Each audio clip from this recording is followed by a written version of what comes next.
Hey everybody, Robert with RC Archery. So for this week's video, I'm going to go over 5 tips to help you practice better, get more out of what you're doing, and improve quicker. So for tip number 1, it's one that I see really common.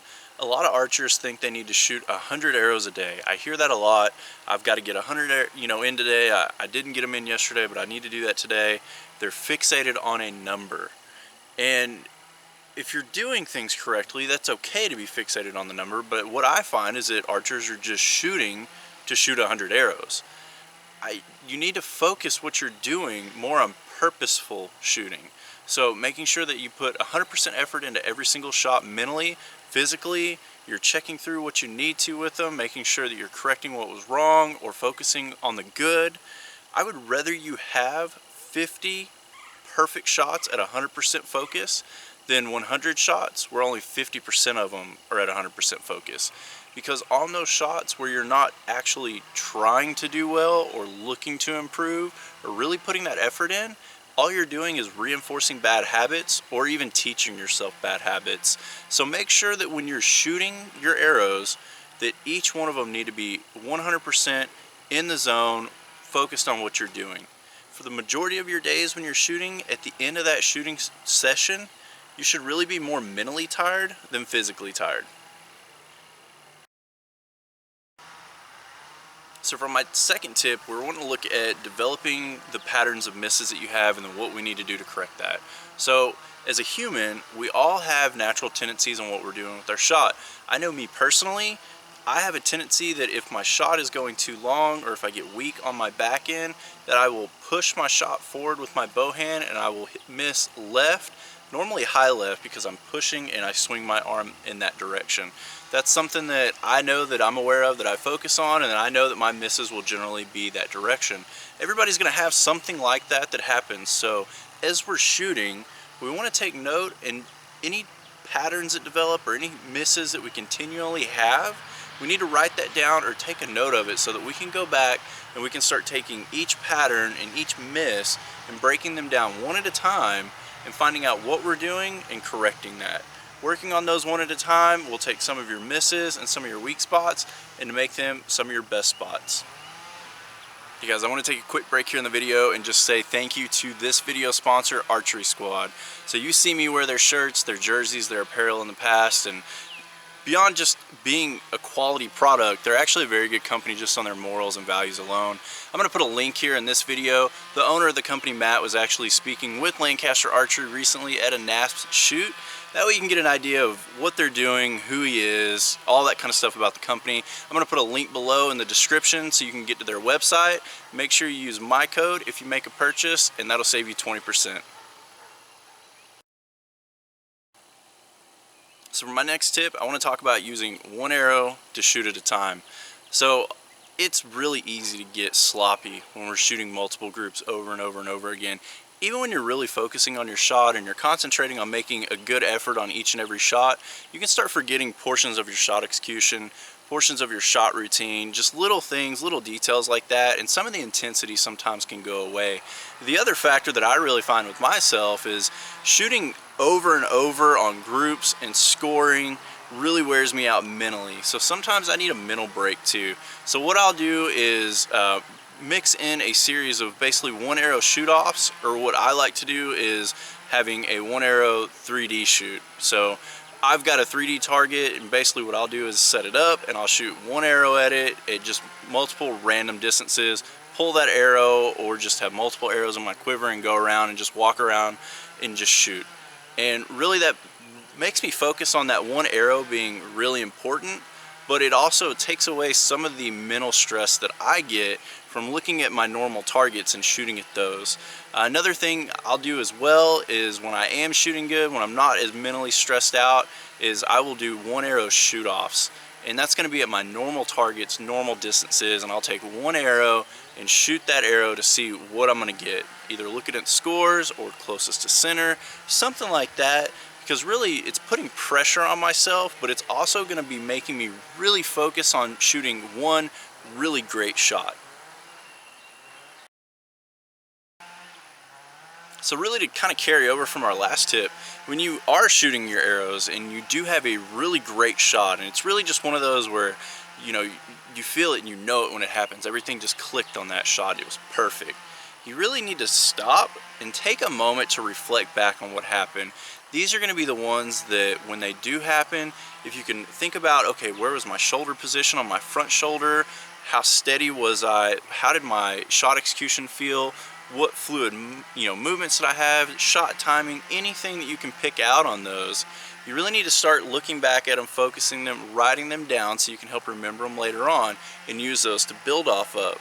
Those shots are going to be the ones that we want to ingrain, mentally in our brains, so that we can look back on them and say, okay, this is how I need to shoot every single shot. And this tip is going to carry over into tip number 5. So for as much as I really would like to shoot my bow physically as often as possible, sometimes life gets in the way. Maybe your job keeps you from shooting, but maybe once a week, only on the weekends. Maybe you're traveling with your job and you're only home once a month, who knows. You need to be able to keep yourself in a sharp manner on your shooting, and that's where mental shots come into play. Mentally, we can control what happens physically, and a lot of people really overlook this. This is something that I've touched on in the past and gone over. I really like how Jake Kaminsky kind of explained it. He puts this in his book.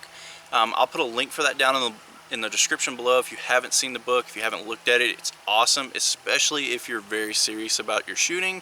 It's going to be a really good one to follow. But the way he talks about it is your body doesn't really have muscle memory. Your muscles don't feel what they're doing and remember what they're doing, and you don't lose that because you're not using them repetitively. What you have is that your brain really controls the physical movements of your body. So if we think about that, anything that we do, it's just an auto response. Our brain knows that I want to raise my hand up. It knows that I need to snap and how to do it. I don't have to physically look at my hand and go, okay, put these fingers together and move them. I don't do that. I do it. It's an auto response. And the same can be said for our shooting. And a lot of people really overlook this concept.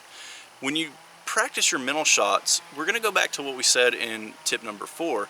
You want to focus on those perfect shots, and you want to run through everything completely the same as you would if you physically had your bow. Setting your feet, setting your stance, setting your grip, going through your shot process, every single detail, all the way to how it feels as you're aiming, the muscles that you're using, the way that your shot execution flows, your follow through, and then mentally see that arrow hit the 10 ring on the target, or hit the middle of your group, or the kill zone on the animal, or whatever it may be. Doing that repetitively in your brain will get easier and easier. So you'll notice right at first you really have to focus on the details. It's going to be a little bit harder. As you do this more and more, it becomes more fluid and more smooth, and it's easier. As you're doing that, you'll probably also notice that when you physically go to shoot, your physical shots are getting better as well. And that's because your brain knows what you're needing to do, and it starts to tell the muscles and tell the nerve endings and everything going on, here's what you need to do. This is what we've practiced. This is what we know to do.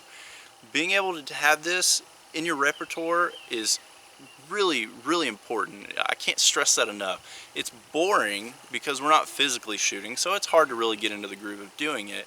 But I have had several instances where I've had a long break, a month or more, or a week when I couldn't shoot because of work or something, and I could come home and I could practice my shots mentally at night, or sitting in rush hour traffic when I can't move and I'm not doing anything anyways. And then when I finally got to my bow and picked it up to shoot, I didn't really lose anything at all. Other thing with this is that when you're about to start shooting, I use that as my warm-up. So when I'm putting my quiver on, getting my bow out, putting my stabilizers on it, when I'm rolling a target out, or whatever I'm doing to get ready to shoot, my mental shots are running through my head, and I may only be focusing on certain aspects of it depending on what's going on and what focus that I can really put into it, but I'm mentally warming up so that when I pick my bow up, my first shot on target is usually one of my best shots. I'm a very odd shooter compared to a lot of people, where when I first start shooting, I'm usually shooting at my best, and then towards the end of my shooting session, sometimes I'm still doing okay, but sometimes I'm tapering off as well. So the mental shots and what you do to warm up, I think that's very important. The other thing that's really important with this aspect too is when you make a bad shot. If you have one of those bad shots that just something goes wrong and it misses, well, you can evaluate what went wrong and, you know, put that in your head. Okay, I don't want to do that again. Here's what happened.